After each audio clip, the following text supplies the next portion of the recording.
Sa mga kapuso naman nating pumaldo kahapon, saan nyo ilalaan o gagamitin ang natanggap ninyong aginaldo? Ang ilan sumugod agad sa pamimili sa Divisoria at Baclaran at may unang balita, si Bernadette Reyes. Sa bawat aginaldong natatanggap, katumbas ang katuparan ng ilang munting pangarap. Bagong laruan, bagong sapatos, bagong damit. Tulad ni May na pangarap makabili ng bagong t-shirt para sa anak. Bukod kasi sa suot na damit noong nasunugan sila kamakailan, wala na raw silang ibang naisalbang gamit. Para po may masuot siya pagka dadating ng New Year. Ang laruan po madali lang masira eh.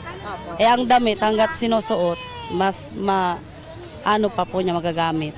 Dito sa Ilaya sa Divisoria, kahit na tanghaling tapat, siksika ng mga tao sa dami ng mga namimili. Abot kaya kasi ang mga paninda dito tulad na lamang ng mga ternong damit sa halagang 50 pesos.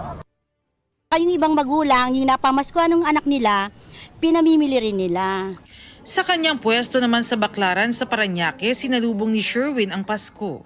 Mayroong nag-ano ng masko, meron silang pera ngayon, kaya umasa kami na magkakaroon kami ng benta. Para makabawi naman po sa mga nakarang wala po kaming benta. Mas makakamura po kasi dito. Ng mga pants po, ng mga t-shirts, shorts. Mga 2,000 po, pero marami na po. Pero para sa ibang nakatanggap ng aginaldo ngayong Pasko, hindi pansarili, kundi inilalaan sa mga mahal sa buhay ang aginaldong natanggap. Ginastos ko lang po, tapos po yung sobra binigay ko po kay mama. 200? 52. 52. O anong gagawin mo dun sa 252 pesos? Ibibigay ko po kay nanay. Ba't mo bibigay kay nanay?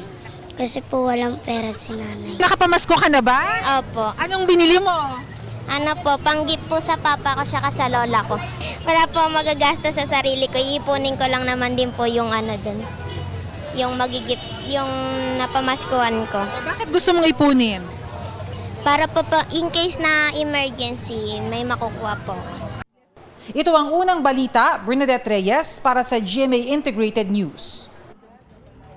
Kapuso, huwag magpapahuli sa latest news and updates. Mag-iuna ka sa balita at mag-subscribe sa YouTube channel ng GMA Integrated News.